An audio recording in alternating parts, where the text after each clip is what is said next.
Hi everyone, it is time to talk toes.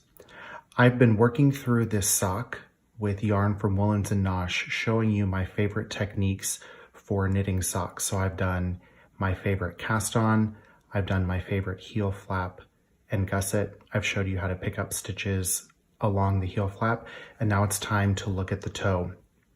You'll notice right away if you've knit socks before that the shape of this toe might not be the standard one that you're used to seeing. Many toe patterns, when they're knit up, are symmetrical and they might look something like this, which probably works really well for some people out there. For some of you, if you're like me, this does not look like the shape of your foot. A couple of years ago, actually several years ago, I found a pattern that was for an anatomical toe. So what you'll notice right away, this is the left sock. So because they're anatomical, there's a left one and a right one. This sock is pretty straight along the inside. This would be where your big toe is on your left foot. And then the decreases are primarily focused on the outside of the sock from your little toe moving inward. And I find that this shape of toe fits my foot really well. It makes the sock look nice when it's on. What I find is that if I knit a regular toe that would have mirrored decreases along the way, this isn't the shape of my foot. So when I put a sock like this on, they fit fine, but this little pointy area tends to turn sideways so that my big toe is sitting where the longest part of the sock is, and then what you'll see is the sock just kind of turns. So I thought this was a really nice way to make the sock fit your body. I think this is one of the benefits of knitting. You can make your own garment that fits you really well. So sometimes I do this. Caleb prefers a sock with a traditional mirrored decreased toe, so you can make them however the person needs or wants them to be, who's going to be wearing the socks. We do also wear them both interchangeably, so they work really well no matter what. But let me show you a little bit about how I knit this toe. We're going to go from beginning of the toe to the end. So I am here now at the point in my sock where I would start knitting the toe. You'll remember I knit the left one before, so I'm going to be knitting the right sock now. A couple of things to remember. You do need to pick when you start which sock you're going to be knitting, because your very first row in your decrease is going to align with whichever foot you've picked. So I've got my sock right now facing up, meaning my heel flap is on the bottom. So this is the instep and the sole of the sock is underneath. I am knitting magic loops, so you're going to see me working off of just 2 needles here. You may notice I have a little break in my yarn. I had to rejoin. There was a join in the yarn that I wanted to get out of the toe of my sock, so I just broke the yarn and I'll weave in those ends later. What I typically like to do though, that the pattern that I've kind of created for myself is about 25 rows, 24 rows sometimes if I feel like I'm a little row off. I'm not great at counting rows in my sock, so I try it along the way and see how it's fitting before I make a final decision. So what I like to do, in this case, I'm using a self-striping yarn, but I am going to be using a contrasting yarn for the toe. I don't typically start that contrast color at the beginning of those 24 or 25 rounds because it's a larger block of color than I typically like. So what you'll notice here, I've got just kind of the end of my sock. So I typically start that around row 7. So I'm going to knit the first 6 rows. You can see I've got a stitch marker here indicating where I started. I've got 6 rows of knitting before I join my second color. So that's what I'm going to do on the second sock so that they'll match pretty well.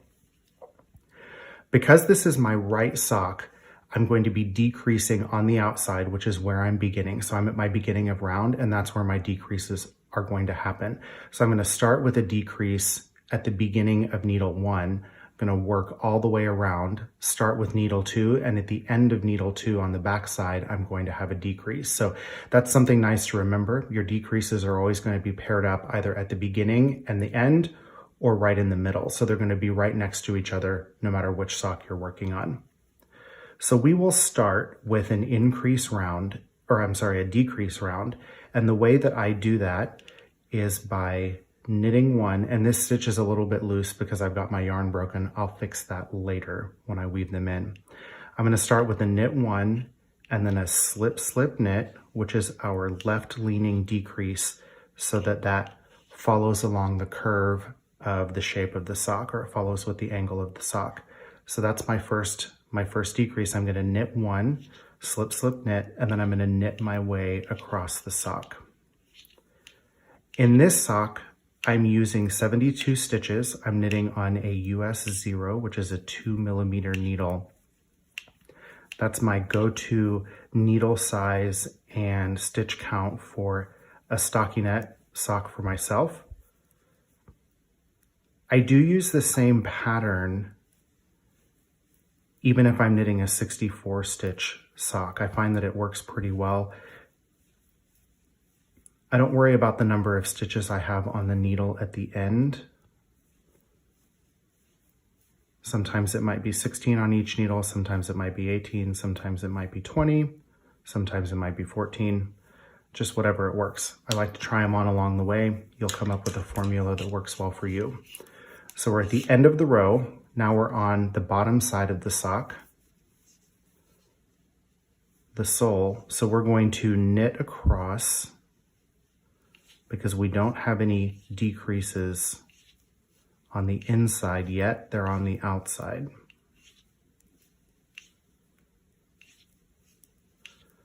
So we're going to knit all the way across the sole of the sock. And then when we get to the last 3 stitches, that's where we'll stop and do our next decrease.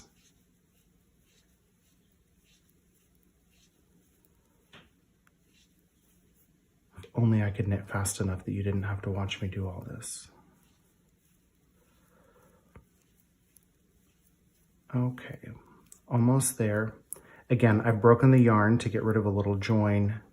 So you'll see the end stitches are a little loose, but we'll fix that at the very end when we weave in our ends. So I'm down to 3 stitches, and now I'm going to do a right leaning decrease, which is going to be a knit 2 together. So I'm going to knit 2 together and then knit my last stitch. And that's my first row. I've got a row counter close by. I'll click that once, and now I've done the first row. So for the first 20 rows of my decrease, I'm going to alternate with 2 rows. The first row is the decrease row that you just saw, where I'll start with a knit 1, slip, slip, knit on needle 1, and then my last 3 stitches, I'm going to end with a knit 2 together and a knit 1. So that was round 1 that I just did. Round 2 that I've started while I'm talking to you is just going to be plain knit around. So no decreases on my even row, only on my odd rows that I just started with row 1. And I continue that through the first 20 rows. Just every other row, I'm going to do those 2 decreases on the outside of the sock. So in this case, again, it's my right sock. Those are going to be at the beginning of my round. If I were working at the left sock, they would be on the opposite side. So it's just a mirror version of each other. So now on the sole, let's see, well, the ball is on the floor now. That's okay. Now I'm on the sole and I'm going to knit across the bottom. And then we'll be back to our decrease round, which is round 3.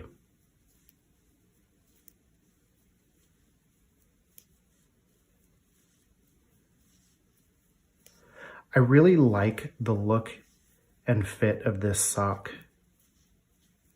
toe. I think it's really improved the way my socks fit.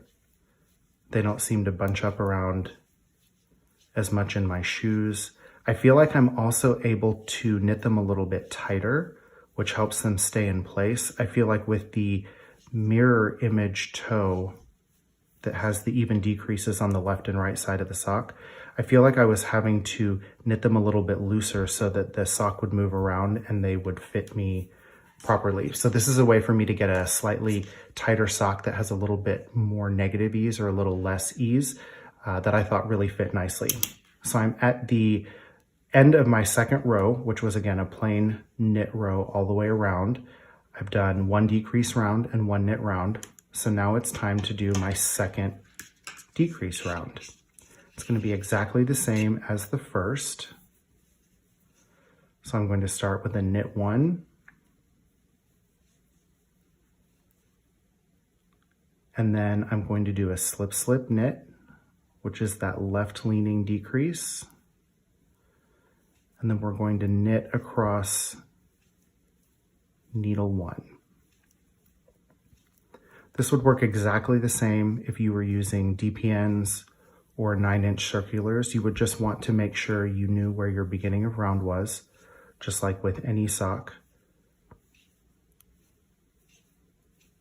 Because you're only doing one-sided decreases for now, if you were on DPNs or 9-inch circulars, you would want to have your halfway point marked, because that's how you would be working your decreases.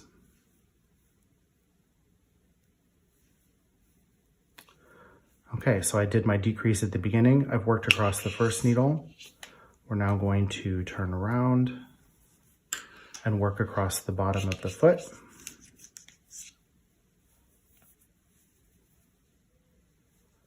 We're not doing anything on the inside at this point, so we're going to start with a knit, no decrease here, and we're going to work to our last 3 stitches, and that's when we'll do our knit 2 together and knit 1.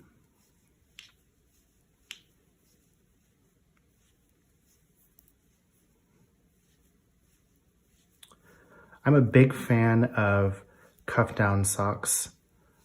I really enjoy the construction.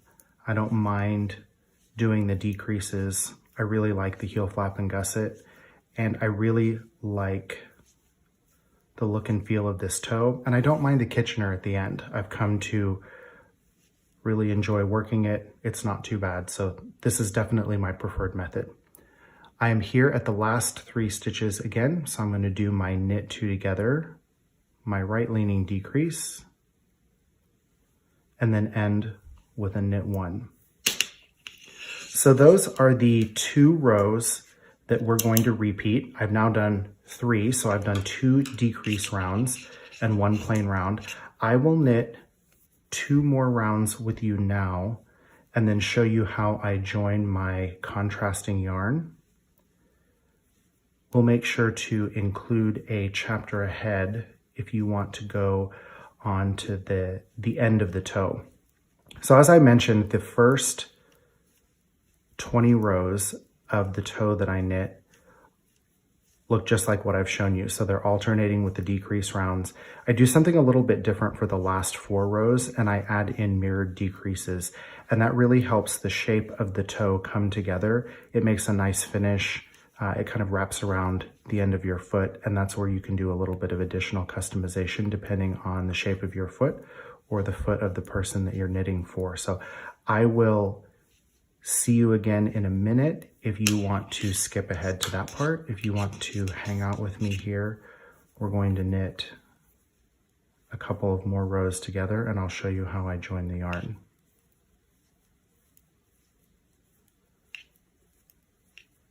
I'd love for you to comment below and let me know what toe you prefer to knit on your socks. I know some people like to do a traditional mirrored toe with every other row increases all the way to the end.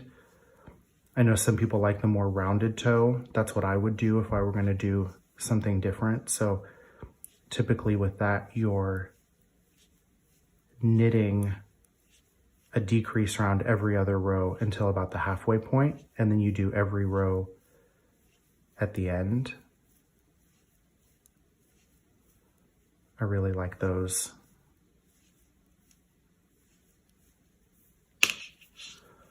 All right, we have finished round 4, so we've done 2 decrease rounds with a plain knit round in between. You can probably barely see the edge of our decrease starting to come in, which is exactly what we want. So we're now on row 5, which is going to be a decrease round. We'll do 5 and 6, and then we'll join our contrasting yarn, and I will catch up with you at the end. So we're going to knit 1, and then do our slip slip knit. We're starting to get into this blue stripe here, which is perfect.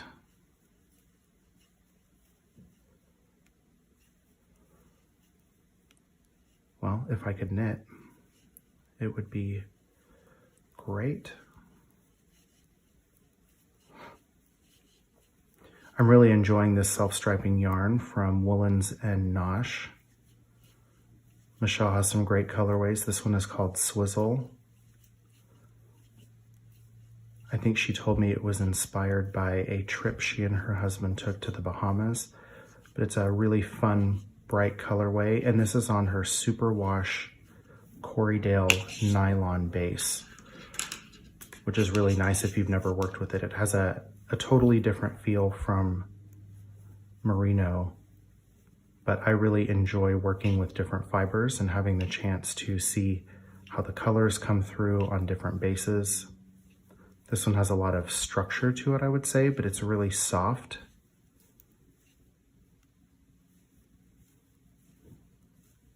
I knit with a lot of self-striping yarn.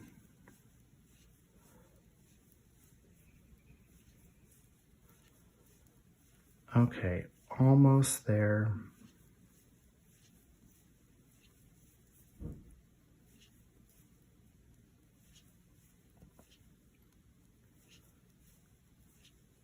Gosh. Okay. We are at the end of our row. We have our 3 stitches left.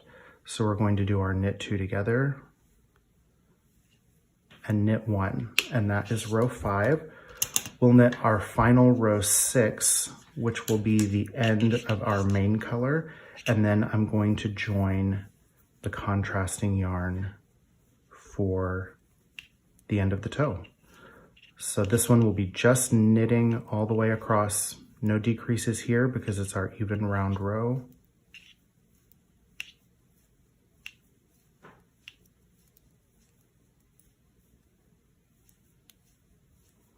And you'll really be able to see, it just takes a few decrease rounds for you to start seeing the shape of the toe coming in. So it'll be pretty clear. In these 3 rounds, we've now decreased a total of 6 stitches.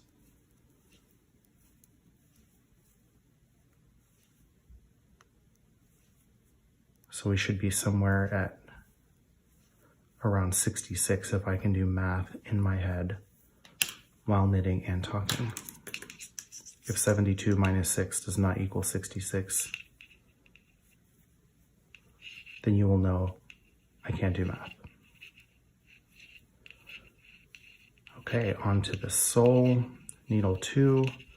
Again, we're going to knit across, and then we will break our main color yarn and join in our contrast color.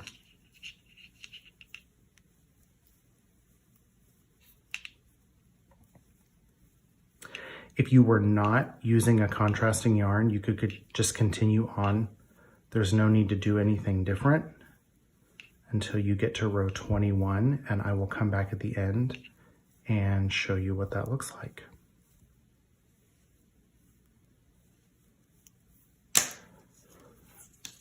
Okay, row 6, click. So you can see now I've got a little tiny decrease. You can see it here. You'll see those rounds, they're mirrored on the bottom.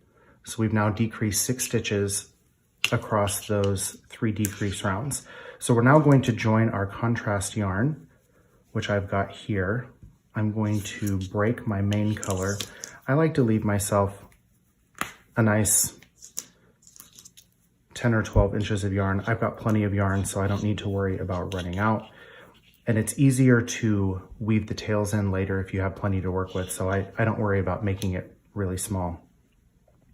When I join yarn, I typically insert my needle into the first stitch. And again, I've got plenty of my contrasting color to work with. So I leave myself a nice, maybe 10 or 12 inches of yarn, and I just wrap it over the needle. I like to keep the tail facing away from me so that the working yarn is kind of on the right-hand side or going over the top of the needle. I typically hold both strands together for just a minute to get through that first stitch. Now this is a decrease round, because it's row 7. So we'll just separate and get the working yarn away from the tail here. It's a decrease round, so we're going to do a slip, slip, knit. And we're going to work that stitch. If I can unsplit the yarn there. And once you've got your second stitch on the needle, your yarn isn't going to go anywhere. So I've got the first stitch that I had where I just looped the yarn over the needle. I've got my second stitch, and it's pretty much locked into place at this point. So you'll be able to work normally across the round. When we get to the end, I typically pause. I will wrap the yarn around itself, kind of tie half a knot so that they don't go anywhere. I don't mind a knot in my knitting. I know some people might be concerned about having a knot in the toe of a sock, that might be uncomfortable. What I try to do wherever possible is make sure that if I have a knot in my sock, which I often do if I'm using a contrasting yarn for the toe, it's unavoidable. There's no way to not, well, there's no way to not have a join. You don't have to tie a knot. But in this case, remember when I'm wearing this sock, this is the right hand sock, it's going to be over against my pinky toe. It's right on the side of the sock. And that little tiny bump in there where I'll tie that knot on the inside, I'm never going to feel it. What I do try to do wherever possible is avoid breaking the yarn intentionally on the sole of the sock so that you might be stepping on a knot. I feel like that might be a little bit more uncomfortable, or you might notice that more. But I've never had a problem. Sometimes I make a sock too short and I've broken the yarn and I do end up with a knot somewhere, and they've never bothered me. I don't ever notice them.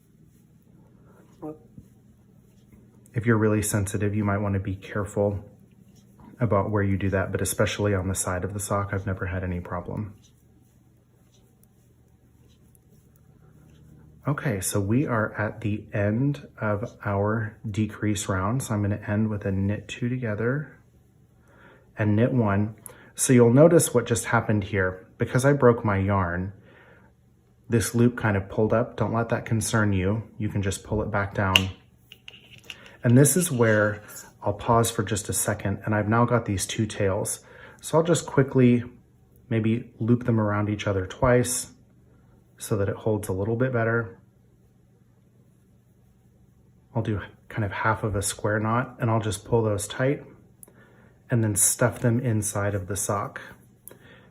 They might come a little bit loose while you're knitting your first round or two, but you can see here I had another one of those breaks at the beginning. Once you get past it by maybe a row, it's not going to go anywhere. And then I fix that at the end. I'll turn the sock inside out.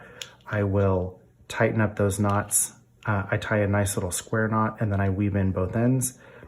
I would rather have a knot, especially in a sock, and not have to worry about it coming apart than worry about having a knot and try and do something really creative.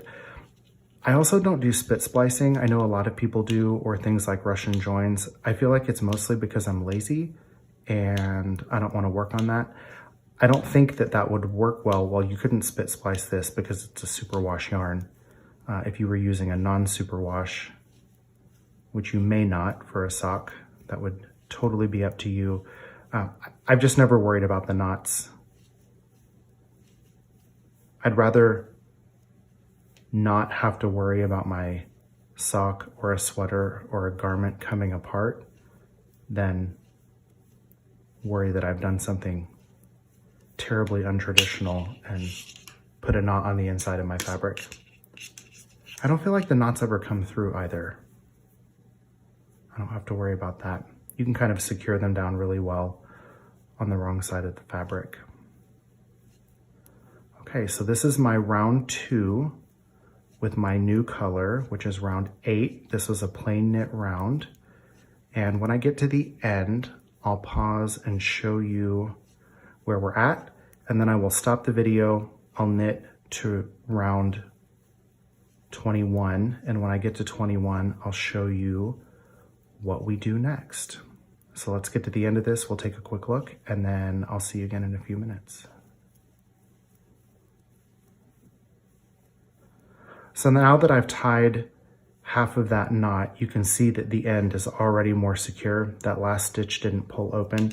There's a little bit of a gap there, but like I mentioned, we'll fix that when we weave in all of our ends at the end. So let's click the counter and take a look at where we are. So we've now knit 8 rows. You can see that we've got those 4 decreases here on the outside. So I'm going to continue in pattern through row 20. And then what we're going to do at the end is come back and take a look. You can see that what I do for the last few rows is knit decreases on both sides to kind of bring the shape of the toe in around the foot a little bit. It creates a really nice curve. So I will stop the video. I'll work the next 12 rows and then I'll meet you again here at row 21. Okay, I have finished the first 20 rounds of my toe. So I have continued in pattern doing my decrease round on the outside of the sock on my odd rounds, and then on the even rounds, I've just been knitting plain. So now I'm to the last 5 rows or 4 rows depending. In this case, I'm gonna do 25 because that's what I did on this sock to make it fit well. I'm going to now do mirrored decreases. So you can see in my left sock, I've now started adding in decreases on the inside as well as the outside. And that's what I'm going to do here on the right sock. So let's look at what that looks like. It's going to be very similar to what we were doing before. We're just now going to include the decreases on the inside of the sock as well as the outside. And these rows are going to be exactly the same. So we're going to start with our knit 1, slip, slip, knit for our left leaning decrease at the beginning of the round. And this time we're going to stop 3 stitches before the end of needle 1. This is our right sock, so that's where our big toe is going to be.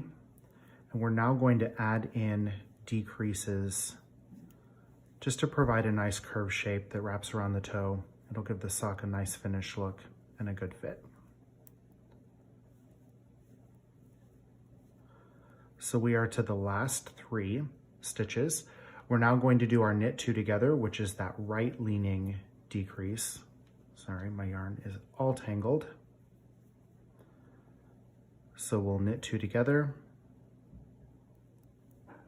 and knit 1. And that's how we'll finish needle 1. Needle 2, we're going to do the same thing. We're going to add decreases on both sides. So we're going to start needle 2, or the sole of our sock, by doing a knit 1 and that left leaning decrease, which is our slip, slip, knit. And then we're going to keep knitting.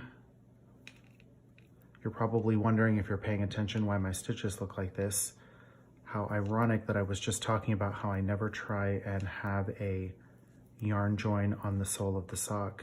And I forgot that the other day the cat was playing with my mini skein, which normally he does not do, and flung it across the room, tied it in a knot, and I got really irritated and I had to break the yarn. I chose to break the yarn instead of spending hours trying to get the knot out.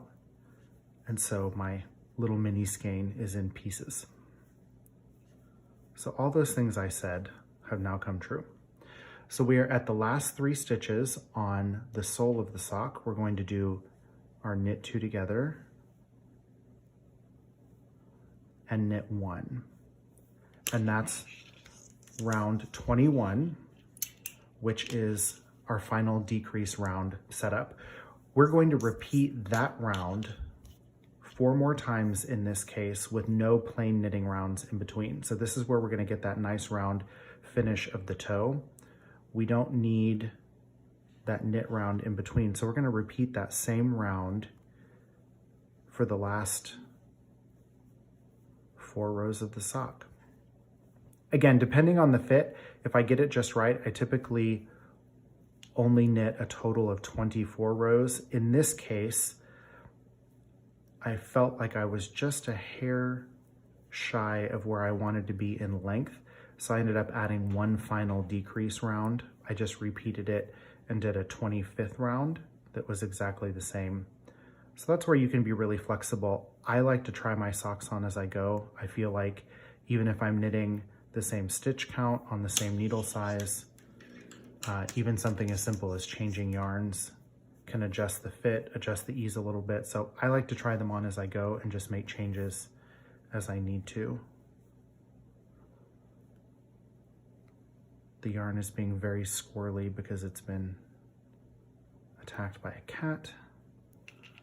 I will fix those loose stitches in the end when I weave everything in. It won't affect anything right now. It's just that round where they were joined.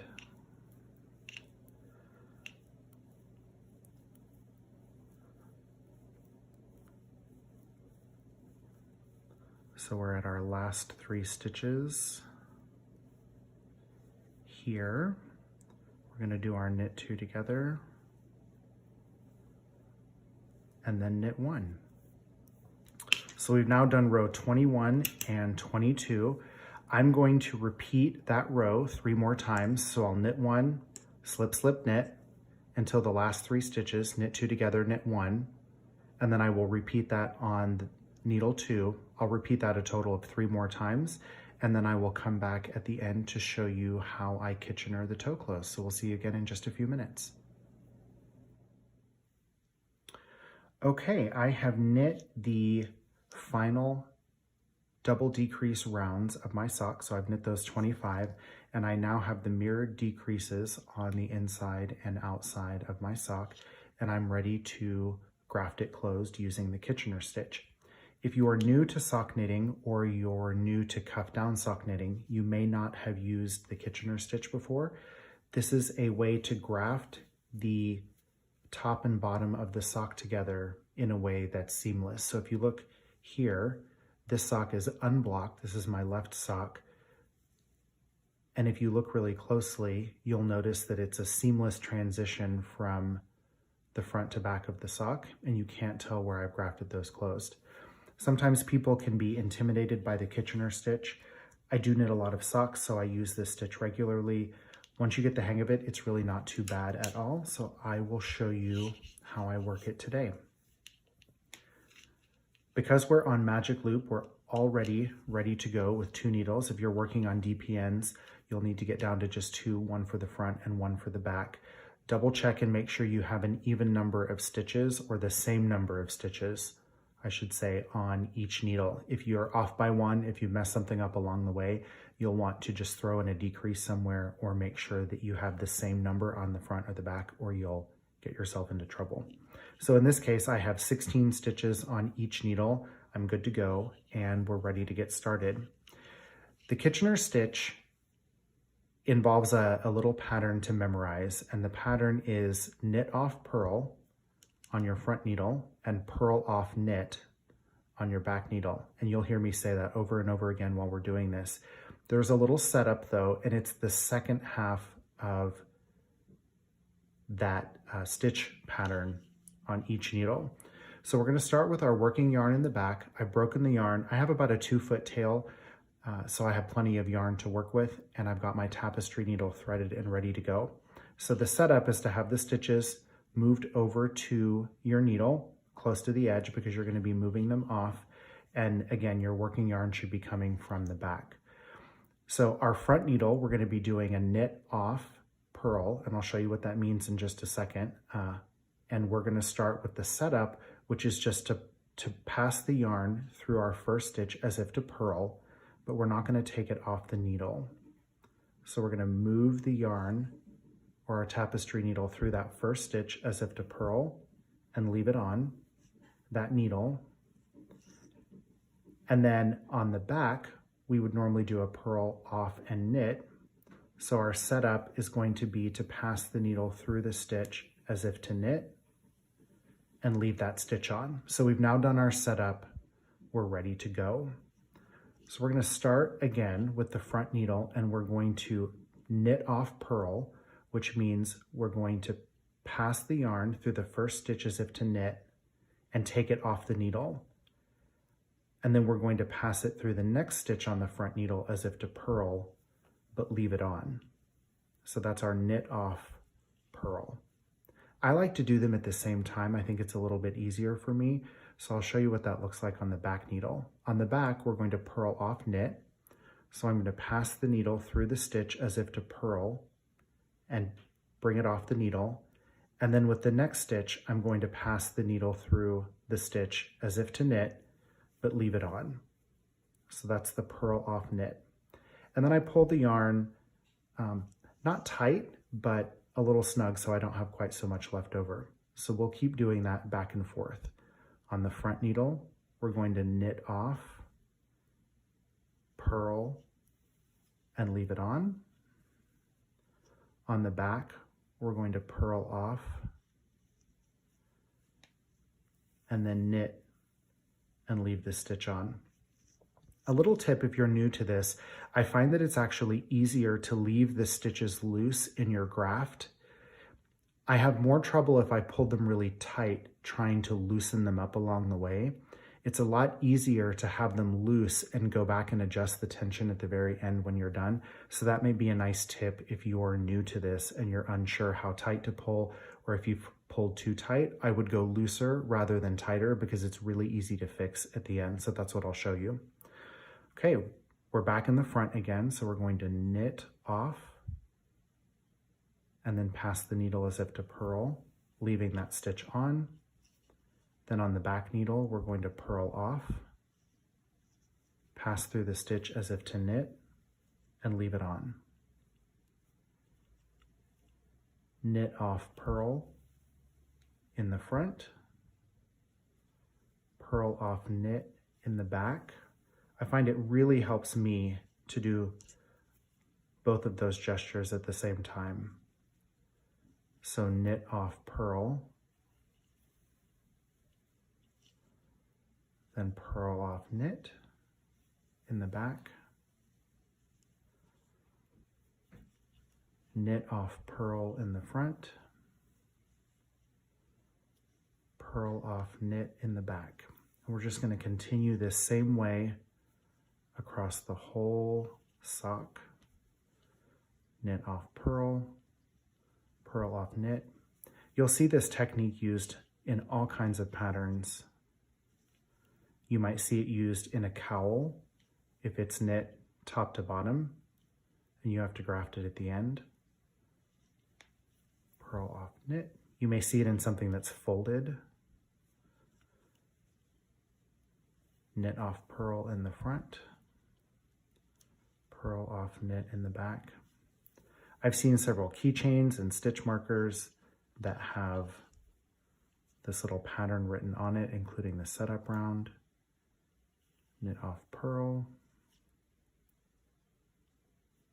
purl off, knit. Again, if you are a sock knitter, top down, you probably have this memorized. Knit off, purl, purl off, knit. I feel like I use it often enough that I don't have a problem remembering it anymore. Knit off, purl, purl off, knit, knit off, purl, purl off, knit, knit off, purl, purl off, knit. And then we're here to our last 2 stitches on the front and back. I do something a little bit different here. Because we're going to be going through the working or the live stitch with our yarn when we do our purl or knit off, purl in the front and then our purl off, knit in the back, we will have captured both of those live stitches. Some people will go through and leave that stitch on and then complete the knit and the purl at the end. I find that that leaves a little pucker on your last 2 stitches and they kind of stick up a little bit and they're hard to get back down. So I don't do that. When I get to the last 2 stitches on each needle, I will knit off and then purl. Let's get this under here. And then I will purl off and knit. And at that point, I will take my needle out. So I've captured both of those stitches. They're not going to go anywhere. They're not going to come unraveled. And I've got my graft completed. Now, I mentioned a moment ago that it's better to be loose than tight with your Kitchener because you can go back and fix it. So if you look right now, this looks like a bit of a mess, especially my beginning stitches are really loose. They get a little bit better in the middle and then they're loose again at the end. But we can go through and easily fix that. So I'm going to let go of my tail right now. If you have a darning egg or something, that would be really helpful. I'm just going to stick my hand inside the sock. And I'm going to start at the end. So if you look, you can see these loose stitches. I'm going to start tugging on each one and just bringing each leg forward to adjust the tension so that it matches my fabric. And that's kind of the measure that I use. So I'll start by pulling on the right leg of a stitch, then the left, and I work my way across. And you'll see how much fabric was there. I'm going to adjust those just a little bit tighter. I think this is a really nice way to get a good finish on your fabric, especially if you're new to the Kitchener. It can be a little bit difficult to get your tension just right. Plus your tension will vary depending on your gauge. You may find if you're used to doing this on a sock, if you had to do it on something like a cowl on a bigger needle, it may be harder for you to find the right tension. So if you look now at these stitches that I've just adjusted, you can't see at all where my Kitchener was, and this sock hasn't even been blocked yet. So this is a nice tip to adjust your tension. Don't be afraid to do it loose in the beginning and then go back and fix it at the end. When you get the hang of it, it's a lot easier to get your tension right at the beginning. But at the same time, this is such a quick way to just go back and adjust. So you can see here, just with that quick adjustment that took me maybe a minute and a half, now you can't see where those stitches were at all. So the final step will be just to take my tapestry needle and poke my yarn through to the inside of the sock. I'll weave in my ends and then I'm done. So I hope you've enjoyed this walkthrough on how I do the anatomical toe. I think it's a great fit depending on the shape of your foot or the shape of the foot of the person you're knitting your socks for. So I hope you give it a try. Leave me a comment below if you like this video, and we'll see you again next time. Thanks, everybody.